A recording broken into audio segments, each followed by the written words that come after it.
Good morning, नमस्कार। स्वागत है आपका हमारे चैनल जीएस स्टडी 94 में और दोस्तों में। तो दोस्तों, कई दिनों से कुछ लोग कमेंट में कह रहे थे कि भैया जनसत्ता का जो है एडिटोरियल बनाइए। तो सही भी है, हफ्ते में 2-4 भी बन जाए तो बहुत बड़ी बात जनसत्ता का। क्योंकि देखिए, जो दैनिक जागरण का होता है वो ज़्यादातर जो उसका एडिटोरियल होता है ना, पॉलिटिकली इंगेज्ड होता है।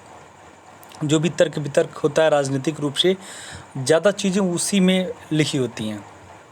उन्हीं कह सकते हैं मसलों पर वहाँ पर चर्चा होती है। पर जब हम जनसत्ता का अध्ययन करते हैं तो इसमें कुछ ऐसी बातों को ये उठाता है जो कह सकते हैं प्रेडिक्शन किया जाता है कि आगे क्या होगा, क्या नहीं होगा। तो इससे कहीं ना कहीं जो चीज़ें होती हैं, एक हाइपोथेसिस जैसी चीज़ें निकल कर सामने आती हैं, जिससे आप अपने समाज को, देश को, पर्यावरण को बेहतर बना सकते हैं। तो उसी पे आज हम बात करेंगे दोस्तों। जो आज का मुद्दा वो है, सहेजना होगा पानी को। सहेजना का मतलब होता है संरक्षण। मतलब पानी का संरक्षण किस प्रकार से किया जाए कि जो हमारी आने वाली नेक्स्ट जनरेशन होगी, जो नेक्स्ट पीढ़ी होगी, उसे तकलीफ़ ना हो। अन्यथा दोस्तों, इस पृथ्वी पे शायद हो सकता हो आने वाले समय में, एक लंबे समय के बाद, जीवन ही न बचे। मैं मानता हूँ कि पानी का परसेंटेज बहुत ज़्यादा है, पर वो पानी पीने योग्य नहीं है जो समुद्र का पानी है। जो मीठा जल है उसकी मात्रा बहुत ही कम है। पर यदि हम अच्छे से जो वर्षा का जल है उसे संरक्षण करें, जैसे कई राज्यों में बनाया गया, आप देखे होंगे, कई सिटी में बनाया गया है। वो छतों के ऊपर अपना एक टैंक टाइप बना लेते हैं। जितना भी बारिश होता है वो सारा जो है उनकी छत पे जो टैंक बना रहता है उसमें जाके स्टोर होता है। उसके बाद वो लंबे समय तक उस जल को यूटिलाइज़ कर सकते हैं बिना, देखिए, जो भी कुदरत के द्वारा जो चीज़ें मिलती हैं उसमें आपको फ्री ऑफ कॉस्ट 1 रुपया आपको नहीं देना है किसी को। अन्यथा दोस्तों, जब आप मार्केट में जाएँ, किसी को 10 रुपया भी दें, उसके बाद भी आपको 1-2 गिलास साथ पानी मिल जाए, नहीं तो वो भी असंभव है। क्योंकि कहीं कहीं तो 20 रुपया, कहीं 30, जैसा अवसर देखा जा रहा है, जैसी परिस्थितियां बनती है, उसी प्रकार से लोगों को लूटा जा रहा है। और कई शहरों में आपने देखा होगा कि जो रोड्स होते हैं उनके किनारे किनारे एक जाली नुमा बना रहता है। तो दोस्तों, जब उस पर आप विचार करेंगे या किसी अन्य से पूछेंगे तो उसका जो, जब रोड पे पानी गिरता है वर्षा का, तो वो पानी एक जगह जाके संरक्षित होता है, रिज़र्व में होता है। तो ऐसे तमाम तरह के तरीक़ों के माध्यम से हम जल के, वर्षा के पानी को एक बढ़िया जगह पे सुचारू रूप से यूटिलाइज़ कर सकते हैं। तो चलते हैं दोस्तों आगे, देखते हैं इसमें क्या क्या है लिखा। अगला विश्व युद्ध पानी के मुद्दे पर नहीं हो। कुछ लोगों को यह बात आश्चर्यजनक लग सकती है कि जब दुनिया में इतना पानी है तो पानी के मुद्दे पर युद्ध का भय क्यों। तो हमने कई बार सुना होगा कि जो एक फर्स्ट वर्ल्ड वार हुआ, एक सेकेंड वर्ल्ड वार हुआ, भविष्य में कहीं ऐसी परिस्थितियां ना उत्पन्न हो जाएं कि थर्ड वर्ल्ड वार हो जाए, तीसरा विश्व युद्ध स्टार्ट हो जाए, और वो किसके लिए हो? पानी के लिए। तो ऐसी स्थितियां हम पैदा ना करें। ये पृथ्वी के ऊपर जितने भी मानव हैं उन सब की जिम्मेदारी है। जो बड़े बड़े सर्वोच्च पदों पे विराजमान हैं, अंतर्राष्ट्रीय पदों पे विराजमान है, तो कम से कम वो लोगों को गाइड करें, ये जिम्मेदारी से अवगत कराएं कि पहली प्राथमिकता आपकी बनती है जो नेचुरल जो चीज़ें हैं, जो प्राकृतिक खजाना है, उसको बरकरार रखें। उसका देखिए, यदि प्रकृति इतना हमें देती है, यदि उसका सही तरीके से हम उपयोग करें तो कभी कम नहीं हो सकता है।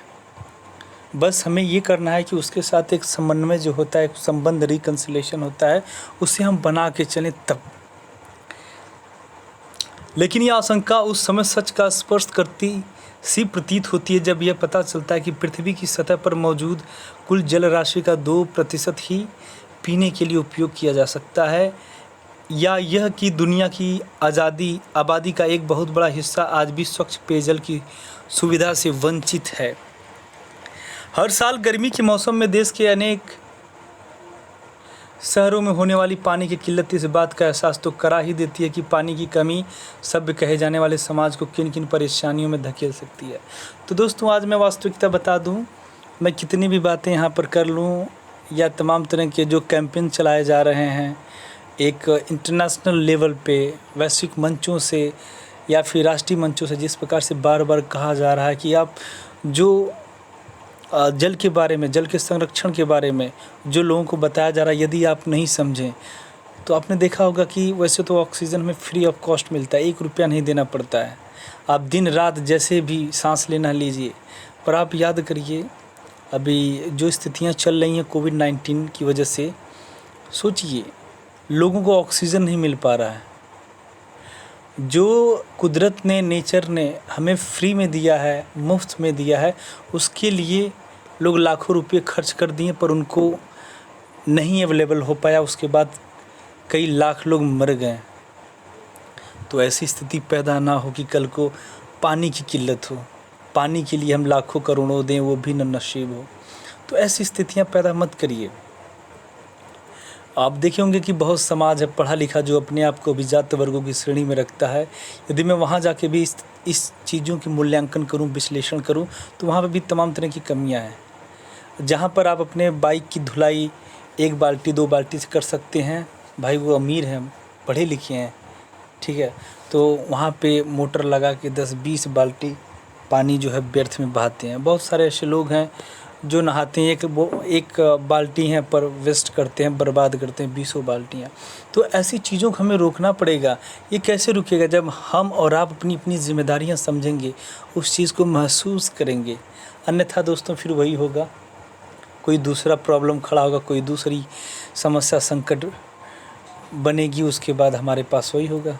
कितना भी आप डेवलप हो जाएं, कुदरत से आप नहीं लड़ सकते हैं, इस बात को आप मान लीजिए। कुदरत के यदि आप साथ समन्वय बनाकर चलेंगे तो आप जिंदा रहेंगे, बेहतर रहेंगे, स्वस्थ रहेंगे। अन्यथा यदि आप उसके कुदरत की बनाई हुई चीज़ों के साथ छेड़छाड़ करते हैं, उसका गलत तरीके से दोहन शोषण करते हैं, तो वो पूरी मानवता को ख़त्म करके भी नहीं चुका पाएंगे। ऐसे में आवश्यक है कि स्वच्छ पेयजल का भंडारण बढ़ाया जाए और उपलब्ध भंडारण को बचाया जाए। यही आकर प्रकृति और मनुष्य के रिश्ते को सहेजने का प्रसंग महत्वपूर्ण हो जाता है। कहते हैं कि अभी भी प्रकृति के पास इतने संसाधन हैं कि वह सब मनुष्यों की ज़रूरत को पूरा कर सकती है। मानसून के दिनों में आकाश से बरसने वाला पानी मनुष्य को अपने जल भंडारण समृद्ध करने का अवसर देता है, इसीलिए मानसून एक अवसर है। भारत में हर साल औसतन 125 सेंटीमीटर बारिश होती है। इसमें से 75% बारिश जून से सितंबर तक रहने वाले दक्षिण पश्चिमी मानसून के कारण होती है। ऐसे में यदि मानसून के दिनों में हम वर्षा जल संग्रहण के प्रति सजग हो जाएं तो हर साल भर की ज़रूरत के लिए पर्याप्त मात्रा में पानी का संग्रहण कर सकते हैं। दोस्तों, आपने देखा होगा, हाँ, तो थोड़ा सा मैं इधर नीचे भी बता दूंगा क्योंकि स्टार्टिंग का जो छूट गया है, ठीक है, उसके लिए माफ़ करिएगा। ये देखिए है राजस्थानी भाषा की कहावत का भावार्थ है कि आषाढ़ के महीने में खेती की तैयारियां करने से चूके हुए किसान की हालत उस बानर की तरह होती है जो एक डाल से दूसरी डाल पर छलांग लगाते समय किसी कारण से चूक जाता है। दोनों ही फिर आसानी से संभल नहीं पाते हैं। कहावत का एक भावार्थ यह भी हो सकता है कि अवसर मिलने पर उसका सदुपयोग करने से चूका हुआ व्यक्ति कालांतर में अपनी लापरवाही के परिणाम भुगतता है। तो दोस्तों, मैं एक्चुअली क्या है कि बस जो ऊपर का कंटेंट होता है वही मैं पढ़ के आपको बता देता हूँ। मैं चीज़ों को अध्ययन नहीं करता हूँ, ठीक है, क्योंकि बहुत सारी किताबें हम लोग पढ़ लिए तो इतना हमारा एक रिदम बन जाता है कि है क्या। तो सीधा सीधा यही है कि, या फिर ये हम आपसे कहें कि अब पछताए का होत जब चिड़िया चुग गई खेत।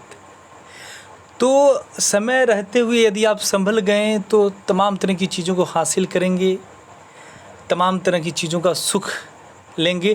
अन्यथा दोस्तों, जो ज़िंदगी बची है ना, मतलब ये चीज़ नहीं है, वो चीज़ नहीं है, उसी में आप मर जाएंगे, ख़त्म हो जाएंगे। इसीलिए जो भी कह रहे हैं, नेचुरल जो भी चीज़ें हैं, प्राकृतिक जो भी चीज़ें हैं, वो अपनी ज़िम्मेदारी के साथ महसूस करिए। पहले जानते थे गांव में क्या होता था, बड़े बड़े कुआं होते थे, तालाब होता था। उनका उद्देश्य था कि जल संरक्षण करना, जिससे वहाँ के नलकूपों में पानी का जल स्तर बना रहे, वहाँ के पशुओं के लिए, वहाँ के गांव के विकास के लिए उस पानी का बहुत ही अन्य तरीके से मतलब यूटिलाइज़ किया जाए उसको। पर आज की स्थिति वो है दोस्तों कि जहाँ जिनके घर पे कुआँ था भी तो लोग समझ नहीं पाए और उसे पूरी तरह से पटवा दिया। और जिस तरह से इलीगल देख सकते हैं, मतलब गैरकानूनी रूप से अवैध कब्ज़ा किया जा रहा है कुछ लोगों के द्वारा। और कई बार आपने देखा होगा कि जब सपा सरकार थी तो कई जगह गोली भी चल गई थी इस बात को लेकर। वो लोग खाली नहीं करना चाहते हैं, तो ऐसे में क्या है कि पोखरे को पाट पाट कर वो अपना मकान खड़ा कर दिए हैं। जहाँ पे ज़मीन सरकारी थी वहाँ पे मतलब कुछ बड़ी योजनाएं लग सकती थी, उसे भी लोगों ने कब्ज़ा कर लिया है। मतलब यदि आपके पास मतलब एक घर है और आप सक्षम हैं रहने के लिए, तो क्यों आप 50 ठो घर ले रहे हैं? वैसे भी उसमें ताला बंद रहेगा, किसको दिखाना चाहते हैं यार?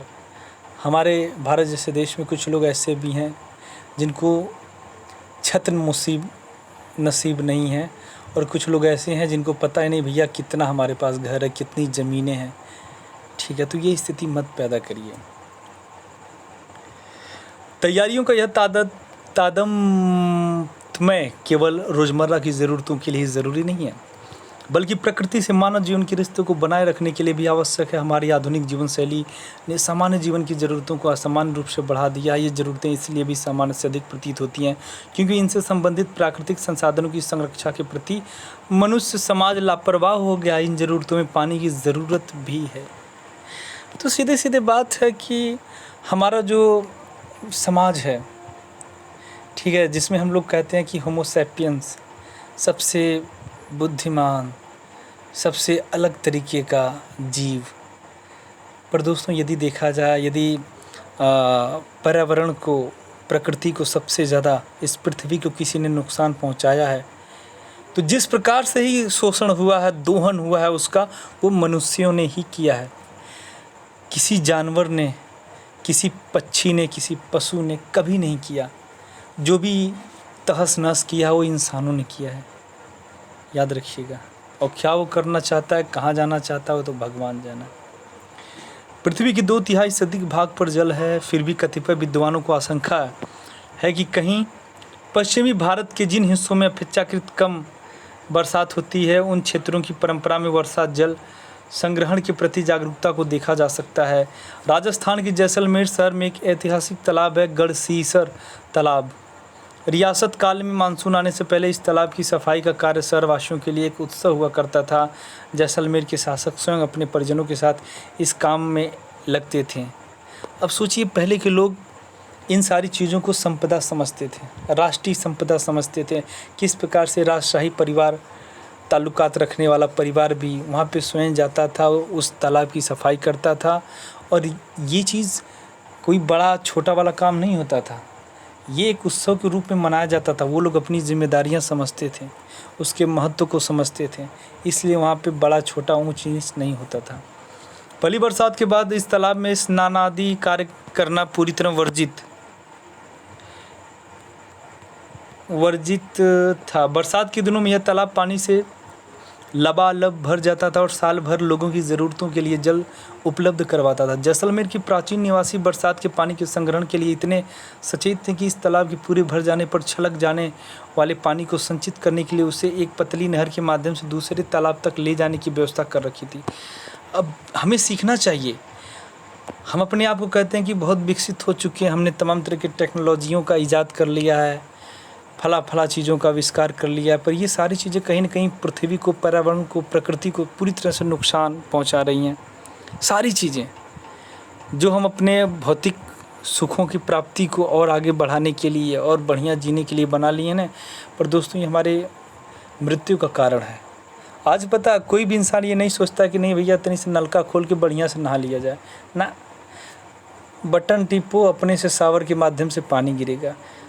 तो अब सीढ़ी चढ़ के नहीं जाएंगे भैया, लिफ्ट से जाएंगे।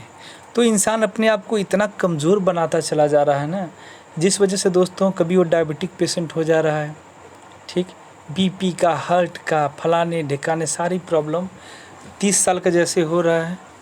तमाम तरह की प्रॉब्लम, गठिया रोग, अर्थराइटिस, फलाना ढिकाना, ठीक है, ये सारी चीज़ें क्यों जन्म ले रही हैं? क्योंकि हम कोई काम नहीं कर रहे हैं, कहीं प्रेशर नहीं पड़ रहा है, ब्लड सर्कुलेशन सही नहीं हो पा रहा है। इसीलिए यदि आप चाहते हैं स्वस्थ रहें तो कम से कम कुछ चीज़ें ऐसा करें जिसमें आपका श्रम लगे, जिससे आपके शरीर का जो खून हो एक समय तक दौड़े, थोड़ा सा पसीना निकले। पश्चिमी राजस्थान में मौजूद बड़े और गहरे प्राचीन कुएं आज भी भारत की प्राचीन वर्षा जल संग्रहण परंपराओं के बारे में बताते हैं। पश्चिमी राजस्थान में बरसात कम होती है और पानी की उपलब्धता भी सीमित है, इसलिए उस क्षेत्र में जल संग्रहण की परंपरा को यह कहकर समझा जा सकता है कि किसी वस्तु या साधन की कमी मनुष्य को उस वस्तु या साधन के संग्रहण के प्रति संवेदनशील बना देती है। लेकिन दक्षिण पूर्वी राजस्थान का कोटा शहर तो उस चंबल नदी के किनारे बसा है, जिसे संस्कृत ग्रंथों में सदा सलीला कहकर संबोधित किया है। सदा सलील अर्थात ऐसी नदी जिसमें पूरे साल पानी का सतत प्रवाह बना रहे। मैं बहुत दूर नहीं लेकर जाना चाहता हूँ आप लोगों को दोस्तों। पहले मैं 20 साल पीछे जा रहा हूँ, ठीक है। तो 20 साल पहले मुझे याद है, बहुत छोटा था, कि हमारे यहाँ एक गाँव में कुआँ हुआ करता था। वहाँ पे गाँव के लोग आते थे अपना, जैसे आज हम लोग हैं मशीन के द्वारा, उस समय मशीनें गिने चुने घरों में लगी रहती थी, वो भी जो राजा महाराजा टाइप थे, जमींदार थे। एक मतलब साधारण आदमी जो है कि नलकूप वगैरह उसके पास नहीं था, तो वहाँ से लोग ले जाकर पानी, उस तालाब के पानी से लोग खाना बनाते थे, खाते थे। तब किसी को न टाइफाइड होता था, न मलेरिया। पर आज की स्थिति दोस्तों, नल के माध्यम से उसे तमाम तरह के मशीनों से गुजर के गरमा के तभी भी पियो, आज टाइफाइड हो जा रहा है, पानी से तमाम तरह की समस्याएं हो जा रही। क्यों? क्योंकि हमने बना दिया है। अरे यार, अपना घर सुंदर बना के क्या रखोगे जब घर के चारों ओर कचरा ही फेंकोगे?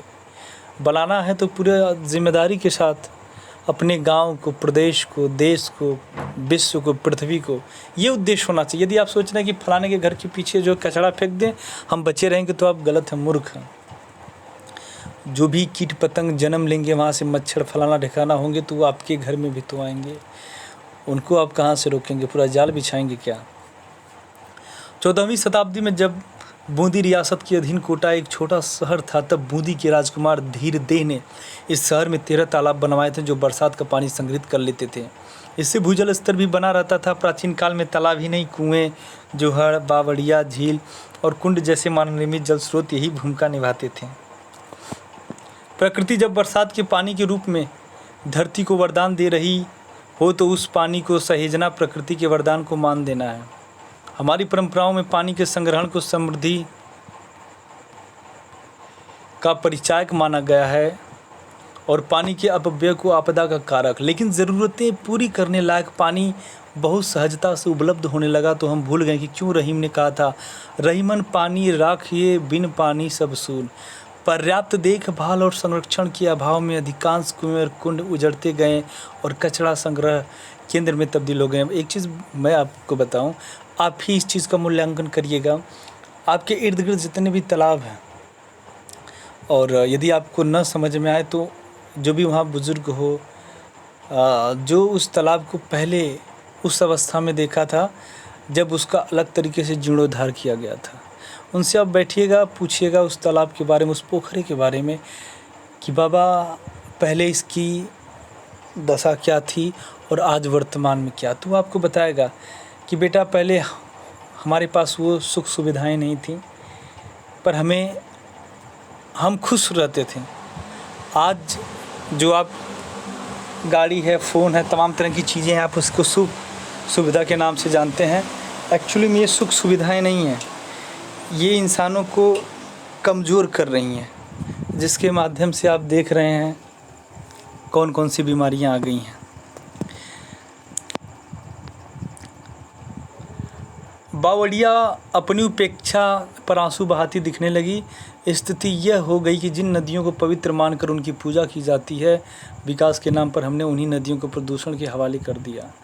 इतने से भी विकास का अंधा सपना पूरा नहीं हुआ, तो हमने धरती के गर्भ में सुरक्षित जल को अनियंत्रित तरीके से उलीचना शुरू कर दिया। 80 के दशक में देश भर में नलकूप खोदने की एक होड़ सी लगी है। ठीक है, लोगों को उनकी ज़रूरत भर जल उपलब्ध कराने के लिए प्रबंध करना था, लेकिन आमद और निर्गम में संतुलन नहीं बनाए रख पानी वाली संस्था तो दिवालिया होती ही है।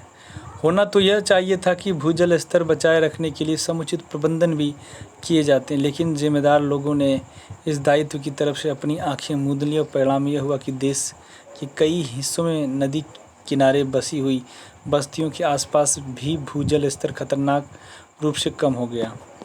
दक्षिणी पूर्वी राजस्थान के हड़ौती अंचल में छोटी बड़ी नदियों का एक जाल है।